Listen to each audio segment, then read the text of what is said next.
Little quiz. Where do all of our elementary students attend junior high school at?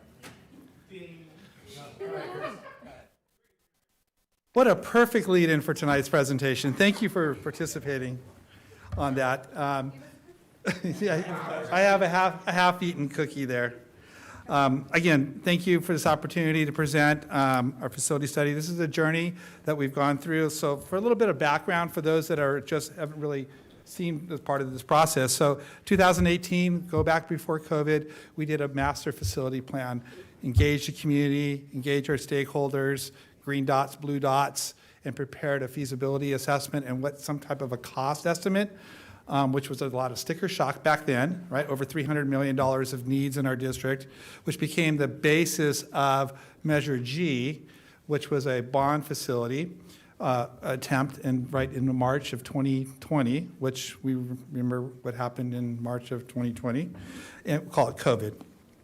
Fast forward through direction and other presentations to this board, in November of 2021, we went out for an RFQ. We wanted to get a pool of architects that could help us plan for the future growth, not only in our own community of our school district, but also in the community of Brea as it's growing with new home developments. So we formed a committee. We had over 17 applicants, firms, that wanted to work for Brea. It was exciting. We went through that. We pared down to 3 firms, and in March of 2022, we brought those forward, and we had a pool that we came forward. And ultimately, we selected PJHM. I'll introduce this gentleman to my right here in the SAC, who have been patiently waiting for all through our presentations. And then a couple of board presentations in May of 2023, so we kept building on the conversation of our aging facilities, what it would take to repair, funding sources, which we don't have, right? State doesn't fund us for this. The need for local funding. It really developed an action plan. October of 2023, just this past fall, we identified 3 large projects. Okay? Thank you for pointing out all our facility needs, improvements that we're doing, but we have 3 large projects that go beyond our financial means, right? The junior high, the high school, we call it the sports complex, basically that area. And also Falcon, you know, they need some growth, right? Because they don't have an NPR or even a kitchen per se. November of 2023, we adopted a resolution, 2321, that authorized staff to investigate the feasibility of a local school bond, right? We formed a team of experts, gentlemen here, consultants, marketing, and financials. And then we engaged PJHM to move forward, and they've gone through this process. So really tonight is really just our next step, creating a clear and a direct strategy for a bond campaign, right? We're utilizing not only the 2018 facility master plan, right? There's value in that plan, even though it's aged and it has to be brought up to date. But also tonight's feasibility study really looking at the junior high. That's what we'll be presenting tonight. And on May 23rd, we'll be also looking at the high school. But tonight, the focus is on the junior high. And then an estimation of the cost. Please don't peek ahead yet in the slides. Okay? And then the funding needs and resources as we move forward. So that's the focus, that the agenda. I'm your master of ceremonies, so sorry, Superintendent Leon. So tonight's agenda, a little bit of background, right? We just heard how we engaged our community, existing conditions at the junior high. We're going to review 3 site improvement options, right, for that site. Those are cost estimate. Remember, this is not a cost that it will be at. This is an estimate. How we intend to fund that or bridge that resource gap, and then some next steps. As you see, that's what the high school looked like back in 1916. Trustee Lyons, there is no Rick Waldo pictures in any of these slides, so don't worry about that. Oh, yes, let me introduce our team. Rick is so excited. I've been waiting for this all We're day. actually all excited. So yeah, you are the master of ceremonies and Yes. jumping ahead a little bit. But let's introduce the fine gentlemen that have worked with us for many, many months along with Jeff. So we have Kenneth. He is our PJHM principal architect. So, thank you. And we have James, who is the Associate Principal and Project Manager. So they are the kindest, easiest gentlemen to work with, who are extremely thorough. One thing that really stood out is their experience working with aging facilities. As we've stated several times, our junior high is 107 or 108 years old by now. And with that brings a lot of challenges, right? So we're not working with a blank slate. We're not working with an empty plot of land. So they've done a remarkable job of engaging our community, like Rick pointed out to you, and our staff. So all of our educational partners have contributed to this information tonight. And you know, we want our community and our board to understand what is required to modernize and upgrade our facilities and have a realistic cost behind it and what those next steps look like. So we will have them present their findings shortly. But, you know, as you saw with our Olinda students, and that was our last elementary showcase of the year, our students deserve a modernized facility. They need a facility that reflects their elementary experience and beyond. And with a facility as old as it is, it needs some attention. And that's, you know, also what we're going to talk to you about tonight, because all of our students do walk through the doors of Brea Junior High. The board has two strategic goals that address facilities, and that is Strategic Initiative 4.1, which is utilizing that facilities master plan, which we have done. Our architects have also consulted the facilities master plan, and so we work with that plan in concert with our architects as we bring recommendations forward to the board, but that required us to look at modernization of classrooms, upgrading our technology infrastructure, and enhancing safety. So we've talked a lot about safety projects this year. Now we really need to talk about upgrading and modernizing the infrastructure at Brea Junior High School. The second board goal is evaluating current school configurations. As you know, we're welcoming more TK and kinder students onto our campuses, which is fantastic. We also have more service providers. As we talk about mental health, we have more counselors, we have more school psychologists, and then we also have increased special needs students on our campuses, which requires speech therapists, occupational therapists, physical therapists, and the like. And so really taking a look at Brea Junior High and considering a middle school concept of grades 6 through 8 to open up room at our elementary schools to accommodate the increased needs at our elementary level, and then expanding services and opportunities for students at the middle school level in a 6th through 8th grade concept. I also wanted to share with you tonight that moving in this direction supports our board values of innovation. You know, you saw just a little sliver of our robotics team there, but how do we make sure that we remain innovative at the junior high level to support their growth as they move on to high school? And then are our students inspired? Are our teachers inspired? You know, as you know, one of our board values is that of inspiration. And so when you walk through the doors and when you see the recommendations from our architects, you will feel inspired by what we'll present to you tonight. You know, it's important that we do provide those unlimited possibilities to our students so they can become local and global influencers.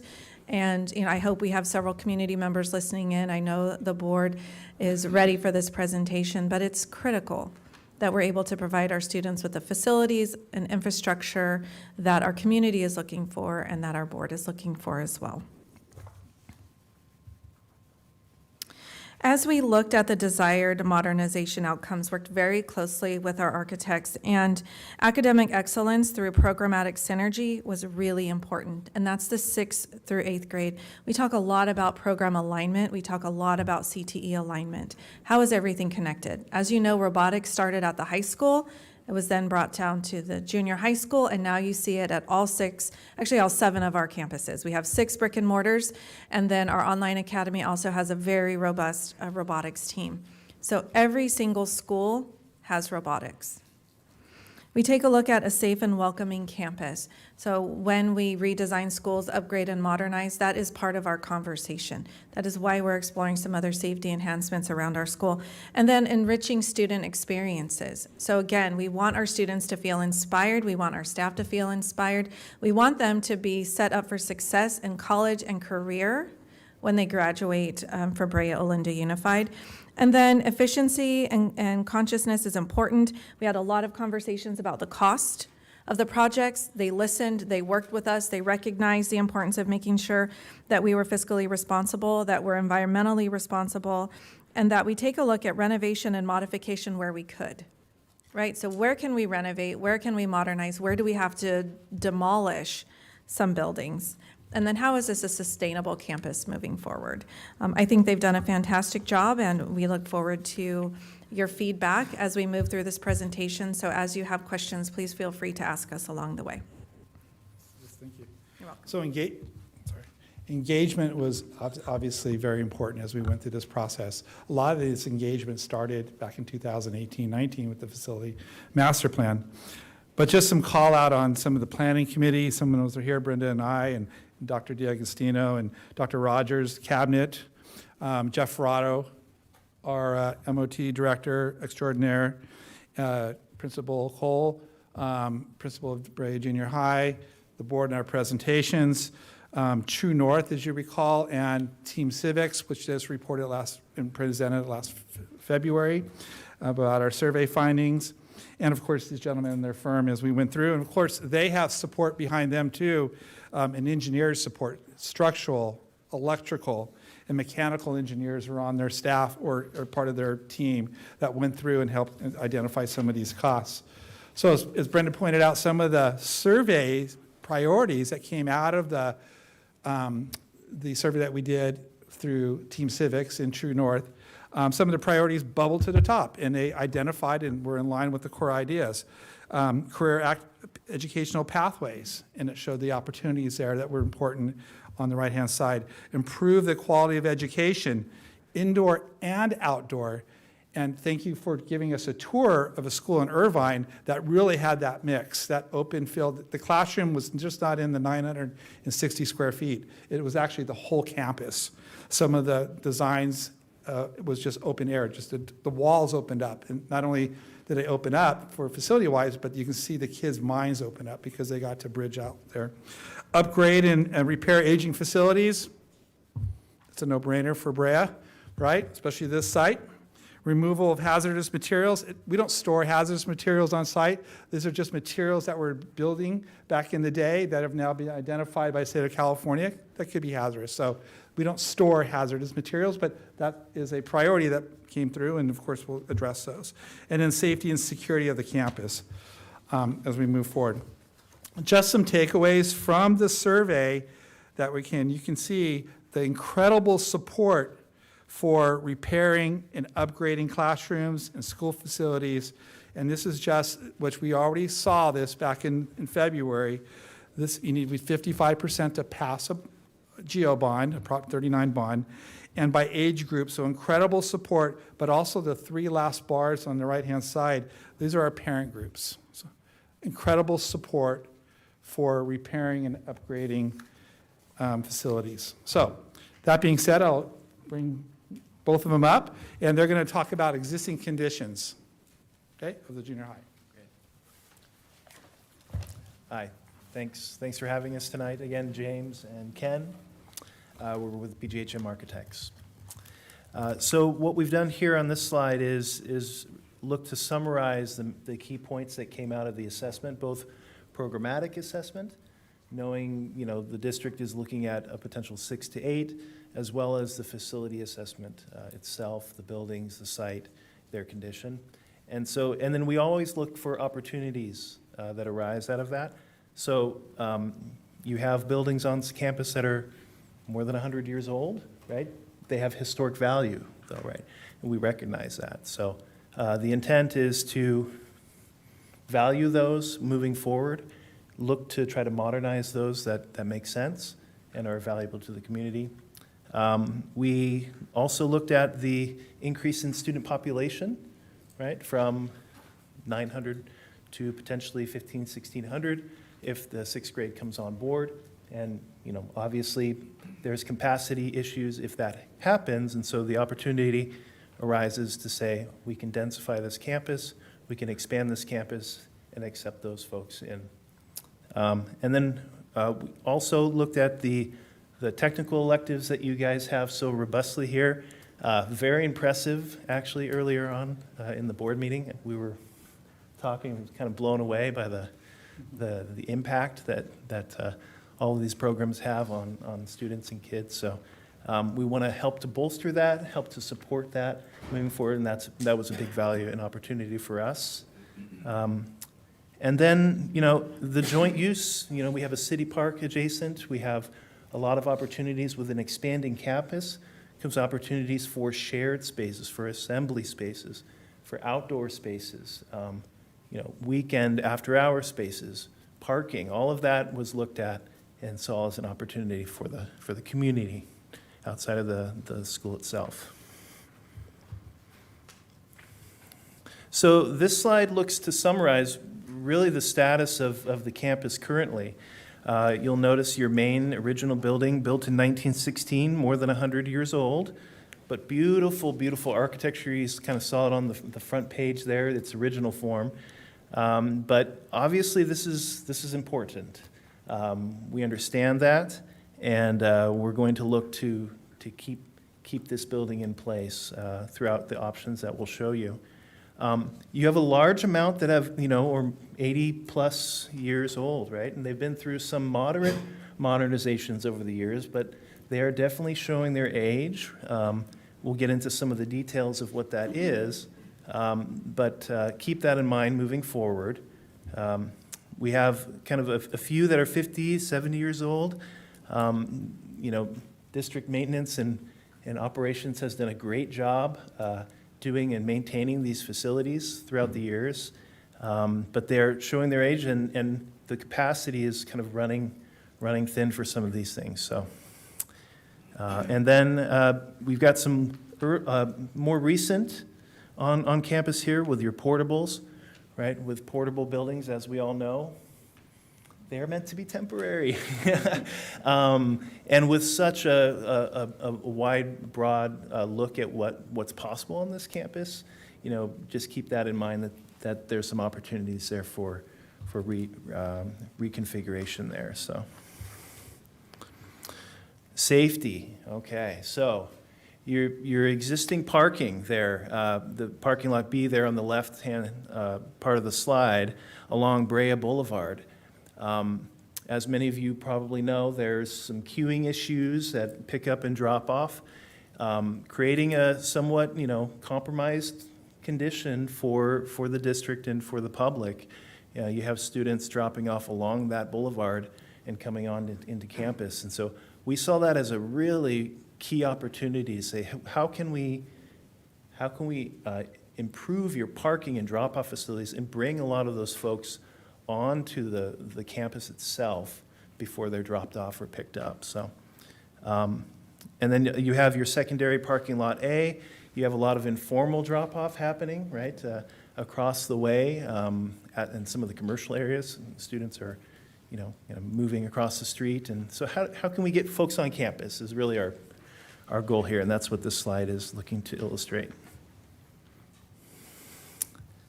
So this really gets more into kind of the details. I won't go through all of these here. You have the booklet, but really the gist of this slide is that we were as comprehensive as we could be, right? So we had engineers involved, again, structural engineers evaluating your existing buildings. We had electrical engineers looking at your infrastructure, mechanical engineers looking at your infrastructure. And then we obviously looked at, as architects, sort of the classrooms themselves, the buildings themselves, the outdoor spaces and their conditions, and identified that, you know, they're in good to fair shape, right? But really the driver for us is, you know, how do you weigh the fair, good shape against the expanding capacity, and how do you start to prioritize what may or may not want to be reconfigured? And so that's what this is pointing out, is kind of the comprehensive look at that. So what this slide is doing is it's summarizing our recommendations here. So the green, these buildings are in good shape and they can serve a 6 through 8 campus. And so the kitchen lunch, you're doing some very recent upgrades to that facility, that building. And so, you know, it's sized pretty well. And so we're looking to recommend to keep that building in place. Classroom building 4 also in good condition, well maintained, and has the sort of size of classrooms that accommodate the new types of programs that the district's looking to incorporate. So the orange, right? It needs some modernization. If sixth grade is potentially moving into that building, well, then there will be some reworking to do there. But obviously of high historic value, we want to keep that building looking tip-top shape. And then the remaining buildings on campus, right? You have a lot of buildings past their lifespan with the portables. A lot of these buildings here are single-story classrooms, and talking about densifying the campus, these are sort of on the list as to look as either to modernize and or to remove and replace with larger facilities to house the new 6 through 8. You want to talk about the auditorium? Yes. So our structural engineer and ourselves did a very thorough investigation of the existing auditorium and its outer shell. There were some things that were identified as needing what we call a seismic upgrade. And so there's additional cost in that, right, to be able to mitigate those issues seismically. And, you know, that's another reason, or kind of, how do you say, factor, right, in whether or not the auditorium wants to remain as part of the new rethought campus. Yeah, what And could so- it be used for? How many students can it house? You know, what would that be a good function with the new school? Right, yeah.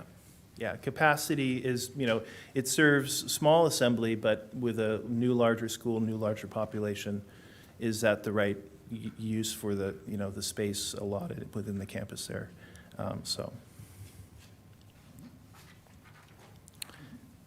So this is really, you know, summarizing. We've taken those existing conditions assessments. We've looked at the programming. We've narrowed it down to approximately 3 options. And again, these options are, they're meant to show that it is possible to reach the needs that were discussed throughout the assessments and the programming. And we'll get into that now. One of the difficult challenges of modernizing this facility is that these are my words, we're landlocked, right? The district owns the asphalt. We don't own the grass, just making it easy that way. Okay, so we can't grow out. We can only grow up or remove and replace. So that was one of the biggest challenges, of course, on a 100-year-old site with 100-year-old utilities, grid, sewer, water and stuff. So that came into a lot of the factoring plans. So anyways. Absolutely, yeah. All right, so option 1 that you see here, if you kind of look there on the second diagram, the left 2 diagrams, that second one on the right-hand side is showing the designation of 6th grade to 7th and 8th grade. Okay, so this is a shared site. You'll notice also that there are some lighter colored buildings on that diagram that are depicting shared facilities. So these are things like the administration, the food service building, and what we're deeming as the event center, and we'll get more into that. And then we have a proposed new 2-story 6th grade classroom building on the lower left-hand side of the campus. So that's overtaking your 2 single-story, single-loaded classroom buildings that are currently there. That houses approximately 20 classrooms and would house your student population for 6th grade there. Along with the building directly to the east is the existing building that we would modernize and utilize also for 6th grade programming. The 6th grade would also be housed within the existing administration building. You have a few classrooms within that lower south wing that we would look to utilize. And so we're trying to link kind of all 3 legacy portions of the existing campus with a new building as well, and designating that as sort of the 6th grade corner. Yeah. So one of the feedback during the process was 6th graders seventh and eighth graders, right? That was a concern, for lack of a better word. So this now has identified an area of the campus where it's really kind of a campus inside of a campus. As you can see the layout, right? It's a sixth grade area.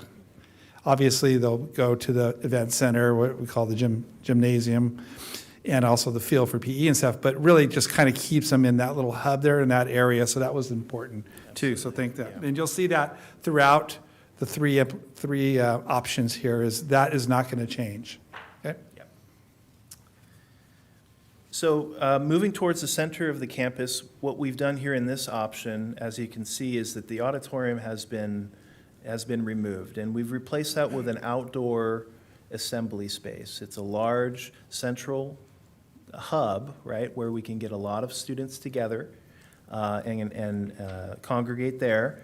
Multiple outdoor activities could happen there. You can have, outdoor robotics or however you want to utilize that space. Large sort of amphitheater on the west-hand side there.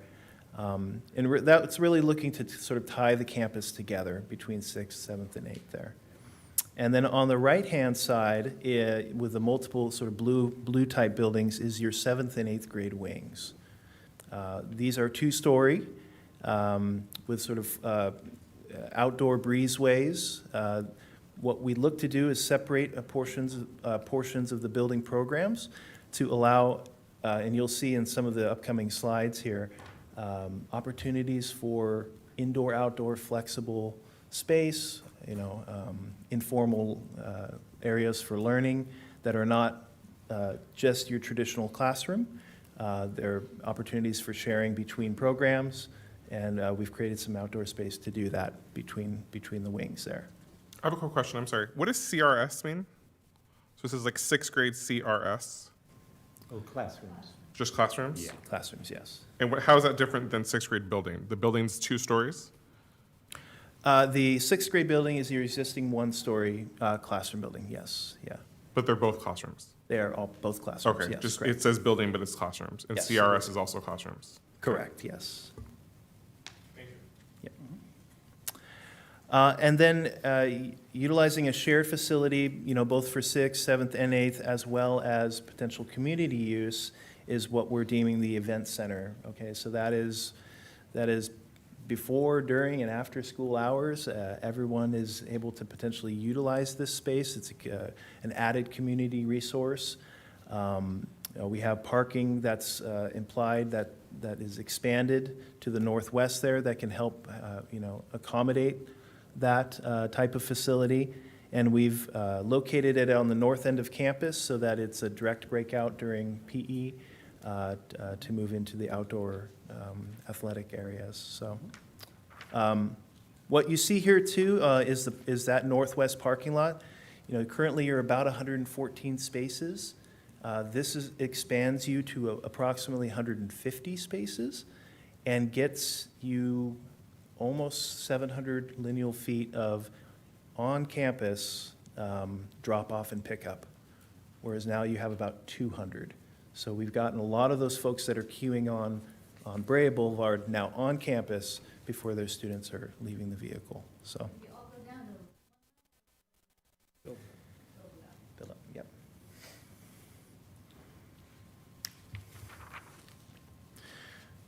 You want to, please? Yeah. I know when to let you go, baby. Okay, yeah. Here's another aerial view of that same option, and to the left is really a kind of an artist rendition of what's possible, right? You're looking at that central open courtyard space, large congregation area, possible shading. With new construction, typically you have some renewable infrastructure that needs to come in, so there are some possibilities all throughout. Yeah, this is a nice view of that first option one. Yeah. Pardon, Trustee Lee? Right, on the left-hand side of that slide? Yes. Yeah. Approximately 500 on the amphitheater itself. We've also provided some additional kind of raked outdoor sloped areas that you can have informal seating as well. So a variety of seating possibilities could house many of the students' populations, yeah. So I'm just going to cut in for a second. So we know that on this rendering, and you'll see on at least one other proposal or recommendation, is the removal of the current auditorium because of the structural concerns, and we're looking to expand the seating. So as we know, the City of Brea has Curtis Theater, which seats about 150, and you know, with the current elementary play, sold out quickly within minutes. I think it was 6 minutes is what I heard. So we're looking at really providing additional opportunities for our students and our families to have an event space to use. Right now, it's the PAC or it's Curtis Theater. So if you look at the north end of the drawing, and I will do my best to toggle back, you'll see here the event center. That would be a gym and an auditorium with classrooms. That there is some joint use opportunities potentially with the city. You know, that requires conversations and negotiations, but to give our students a gym to use before school, after school, and summer months.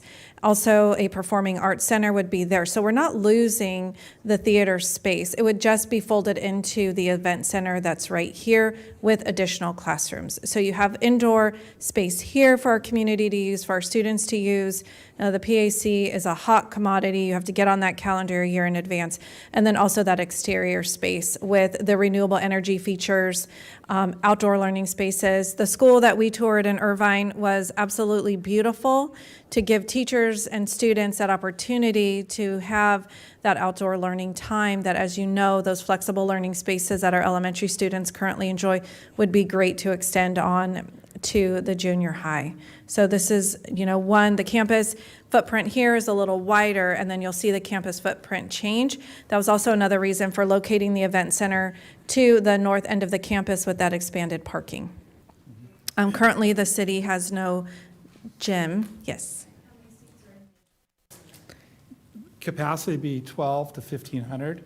It just depends on how we design it, and then the configuration of movable walls and such. So Yeah. those are kind of an average size, correct? Yeah. And music classrooms as well. So we toured, part of the event center in Irvine that we toured had an NPR room.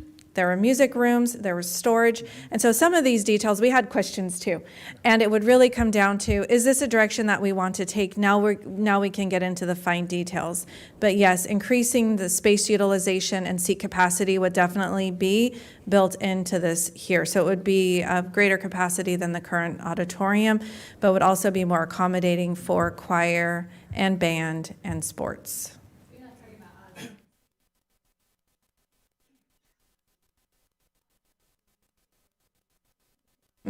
That's, Or a yes. combination of bleacher-type seating along with floor seating. Yeah. Think of like Linda's NPR room as another kind of a, you know, Has the stage. the stage with the floor. We could have seating, you know.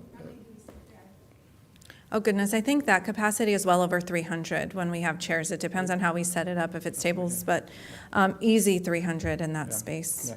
So, but that space is also heavily utilized by the Olinda community, so it's difficult to get on that calendar as well.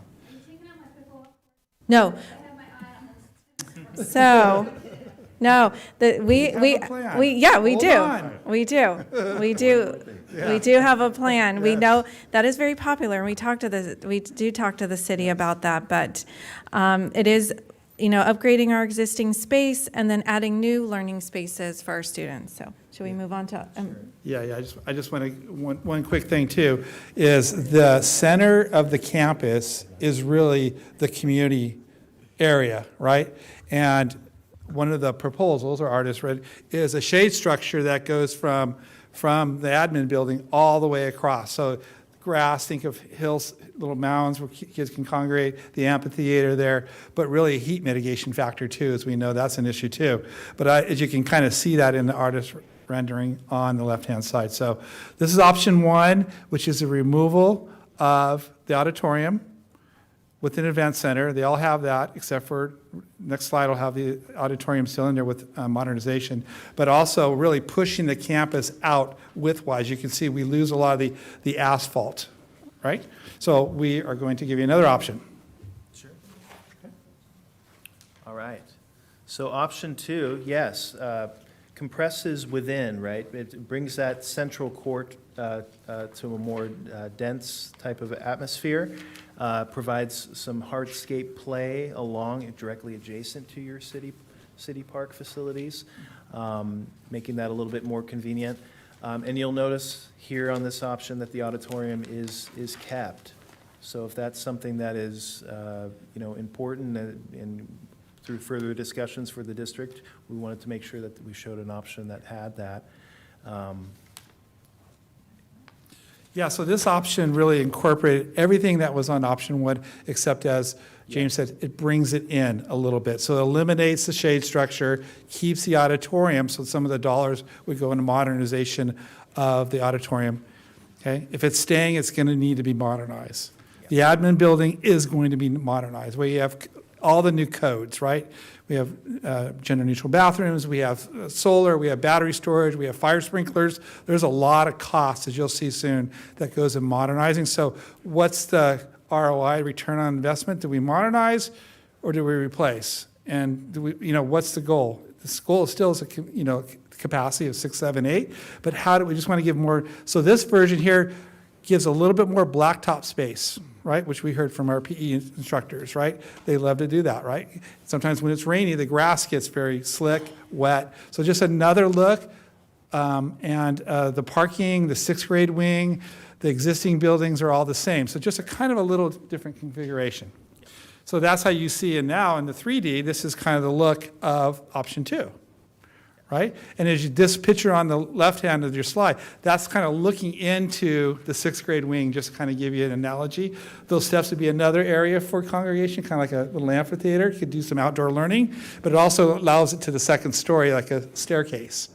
So trying to incorporate a lot of stuff into it. And then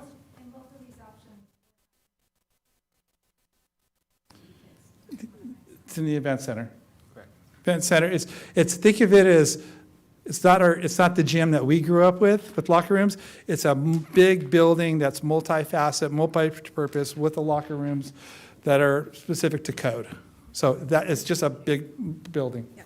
And so Trustee Lyons, on slide 11, it did reflect the shower, locker room, and the Bobcat den to be completely modernized or replaced. And so all of that would move into that new event center.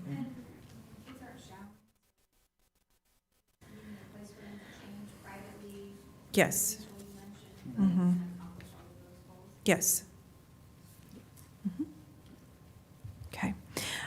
So Rick and I spent a lot of time with Ken and James talking about these first 2 options, and wanted to present the board with a third option that's a blend of these 2 that was able to drive the cost down just a little. As we know, the cost of construction and inflation is high. So I will have them explain option 3 to you, which is a nice combination of option 1 and option 2. Yes, yeah. Yeah, so again, this one, just like option 2, is compressing within, right? So a smaller central court, you gain that hardscape play on the east-hand side. But really what we've done here is we've reduced the amount of shade structures. You notice the cafeteria kitchen no longer has shade on the east-hand side. We've reduced a bit within the 7th and 8th grade buildings and really focused that shade into that central court and activated that within this option here. So that essentially is the difference between the other 2 options here, is the reduction of site-related items. And I think we moved the basketball. So see where it says basketball and tennis courts? I'm really feeling my eyesight this year, friends.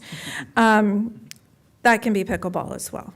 And then our PE teachers, as you see, the hardscape play, the PE teachers asked for more space there. But this maintains that beautiful shade structure, the event center, which will accommodate a multi-use center, and then, that basketball, pickleball, tennis, that multi-use outdoor space that is important for our kids to stay engaged. Keep in mind too, that central court on this one is still about probably 180 feet long. It's not a small space. It's not like we're really condensing it small either. And so you can see that here is Ken is pointing out, the beautiful shade structure, and then the photograph on the left is what Rick was giving you a sneak peek into. So think of that nice Olinda grass area in the middle between the lunch area and the library. So it's similar to that, but of course, much bigger to give students a place to congregate.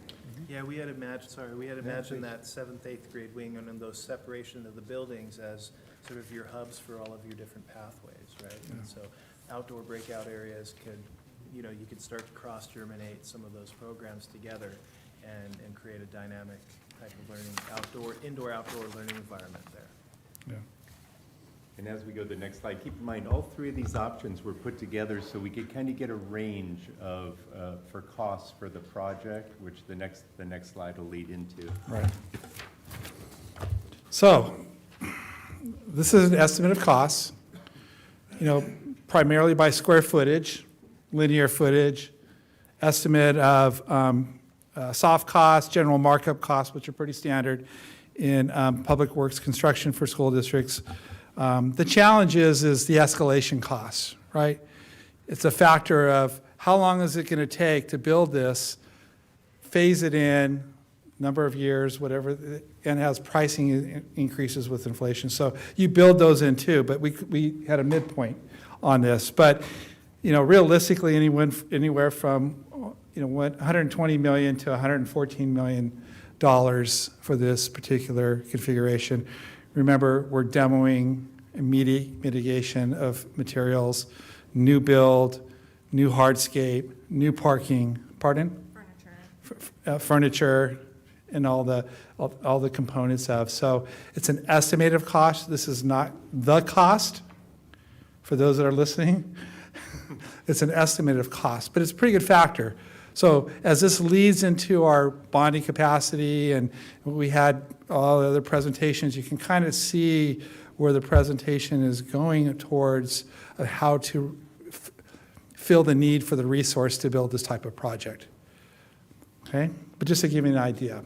Okay, any questions there? So we hire a professional estimator that for a living does K-12 cost estimates for new construction. So that's how we engage them. So we prepared those drawings, the three options. They took those, and along with our guidance on what we're feeling about materials and those sort of things, they come up with these. But it's a 30,000-foot look down. They don't know how to count how many mechanical units you might have, or how many nails in the wood. So they're really doing it from their expertise and knowing that in the state of California. And there's also escalation costs in this. To the midpoint of construction is how typically in the industry it's done. So you'll see that included in here too. So that helps come up with a good price that we know if construction costs continue to escalate, that'll be encumbered. Okay. Let's move into really the challenge, and we're wrapping it up here. Phasing the plan. How do you build and modernize a campus with a staff of 80 adults-ish and 800 students? It's going to be a challenge, right? There's two ways to look at it. Do we just move all the students to an alternative area, another campus? Do we set up interim housing on the grass area, which we don't own, right? Totally shut down the campus. Probably a buildup of 18 months, plus or minus, to do this, okay?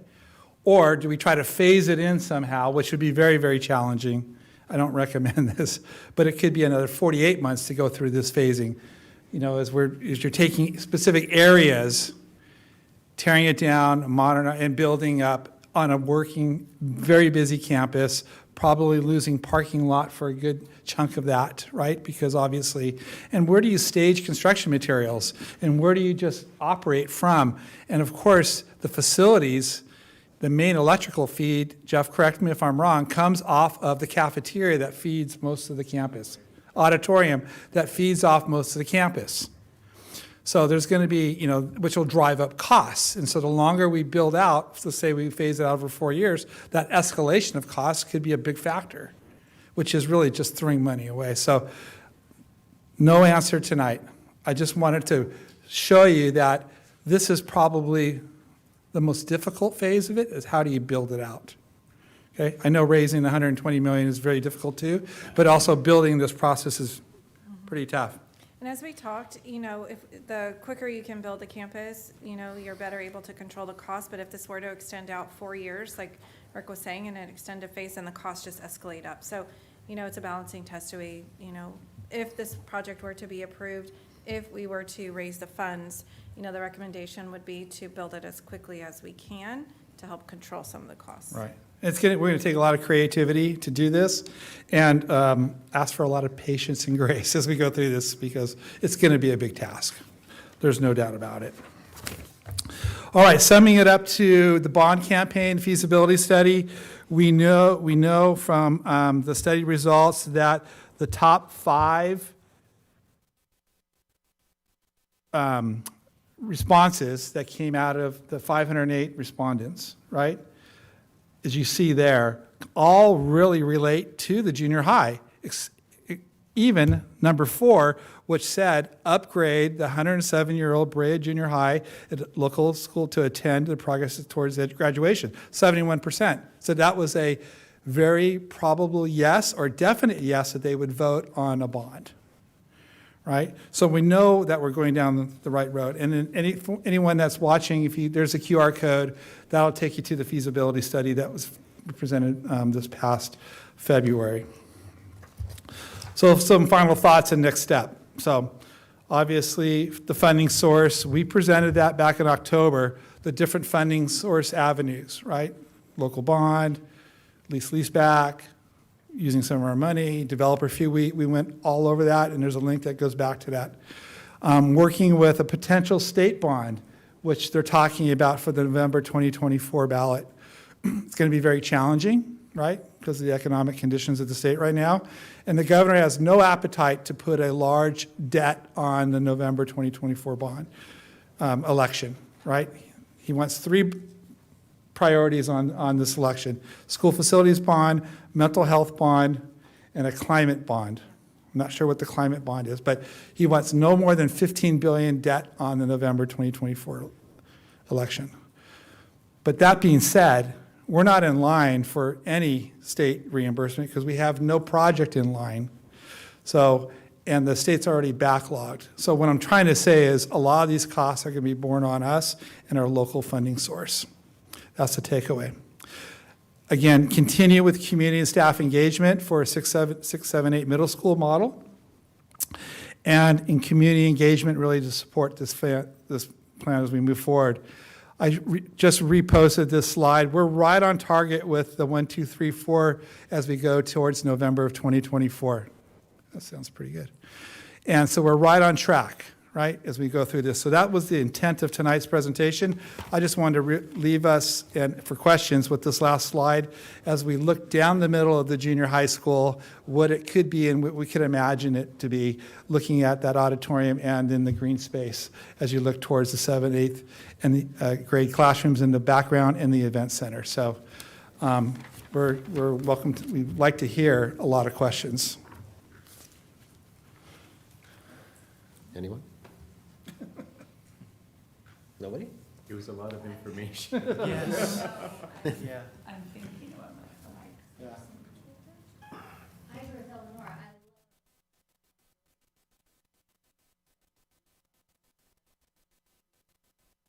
In terms of cost and what we've talked about our bond threshold would be. So Yep. it's a lot.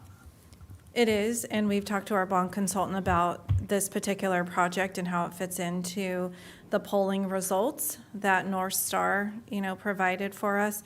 We would perform a second test of our community with a more focused projects that we would look at. Right now, this is within a lower bond threshold.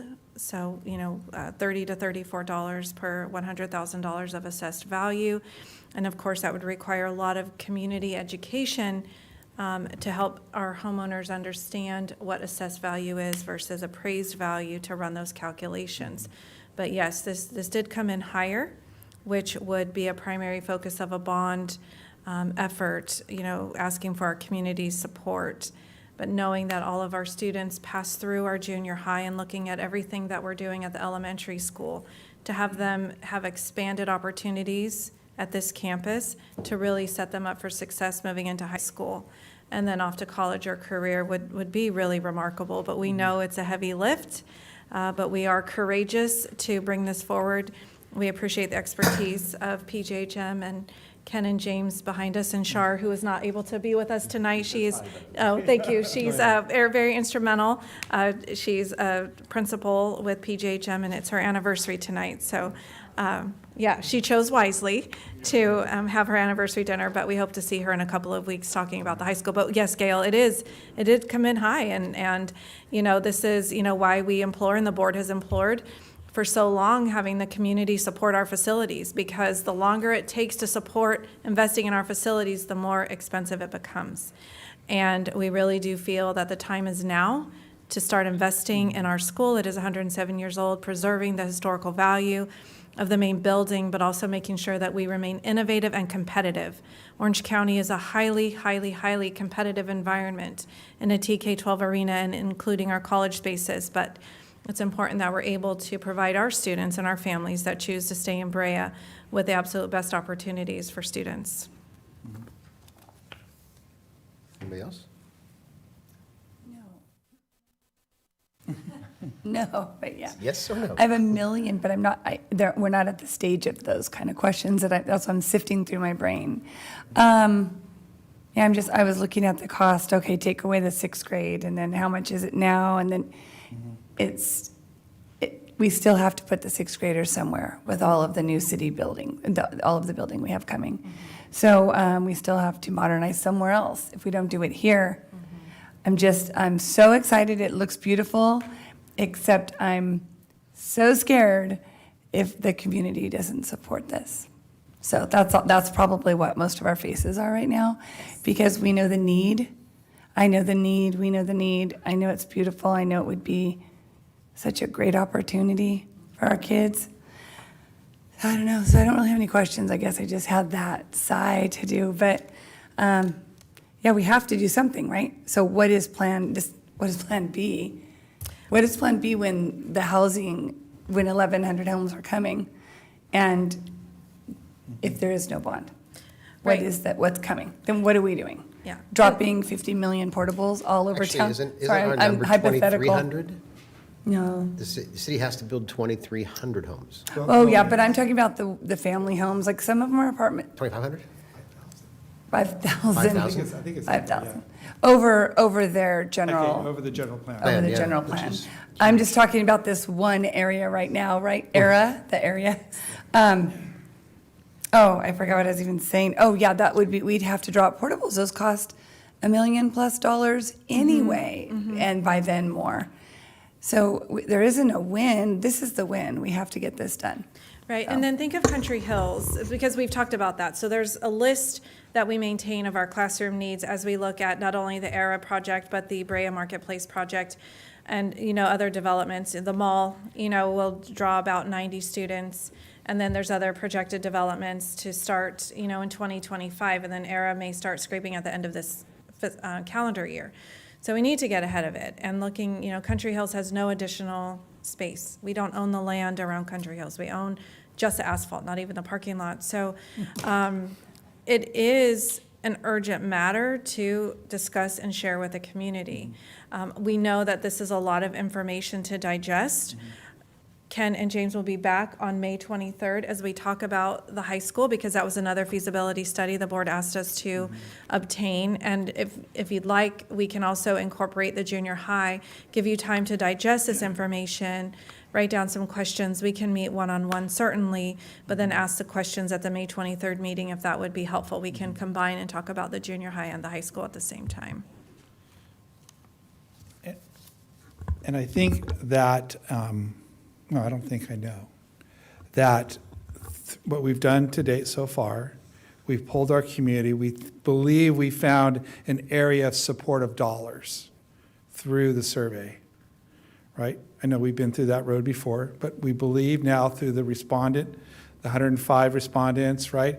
They told us what they wanted to see through that process. It's incorporated in this site because it checks all those boxes, especially the one that says, do you want to repair the 107-year-old facility called the junior high?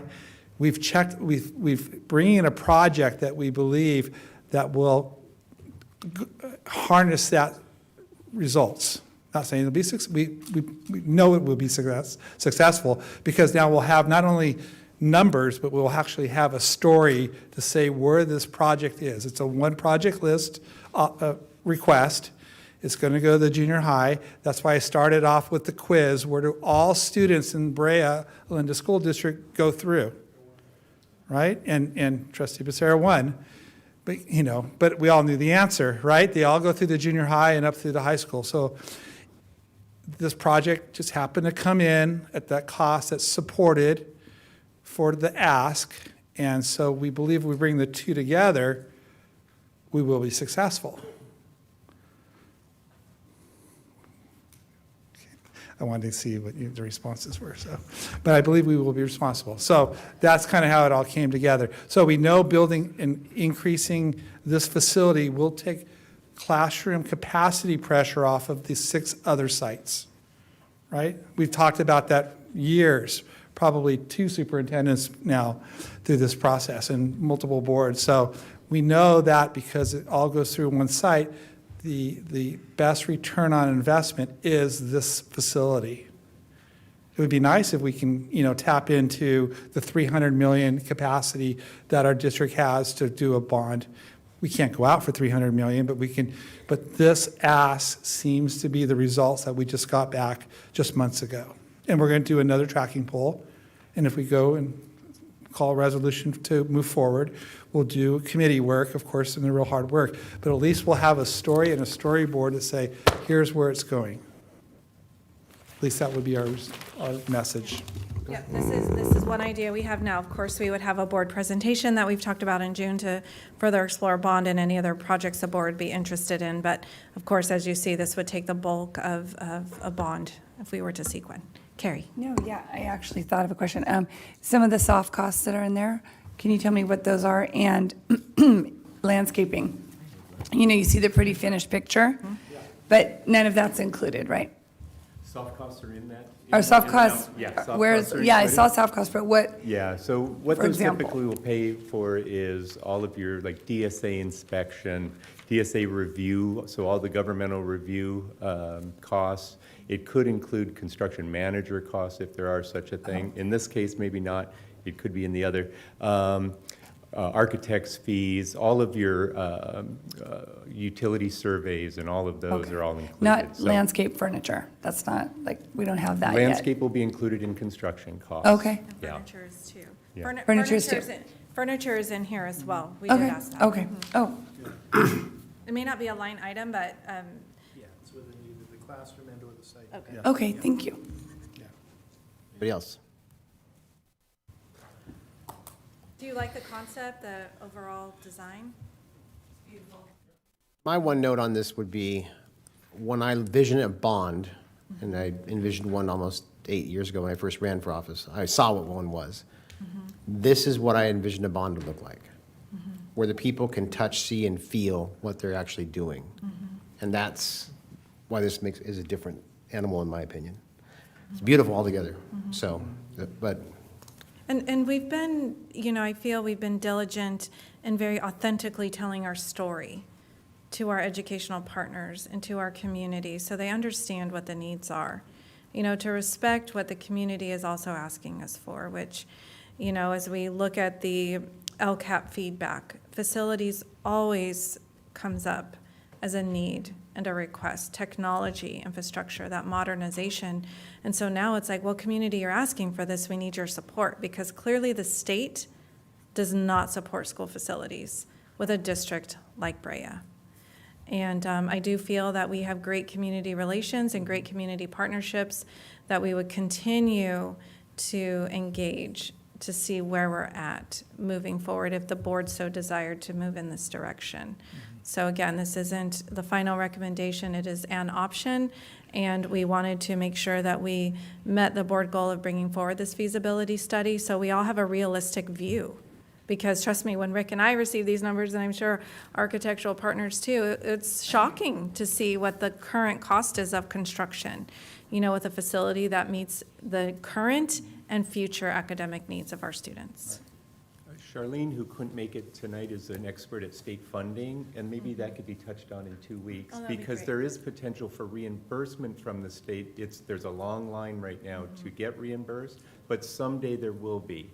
So it's nothing you can depend on immediately, but she could speak to that really well and what you could expect in the future. Yeah, yeah. And that's an ever-changing landscape, too. So. All right. All right, thank you. We'll be back in 2 weeks. Well, we'll be back tomorrow, but these gentlemen will be back in 2 weeks. And we'll answer, if we have any more questions from that, we can answer that too. And then we'll move on to the high school too. But thank you. Hey, side note, thank you, Jeff, too. I know you were so excited when I ran into him in Target. He couldn't wait for us to see it.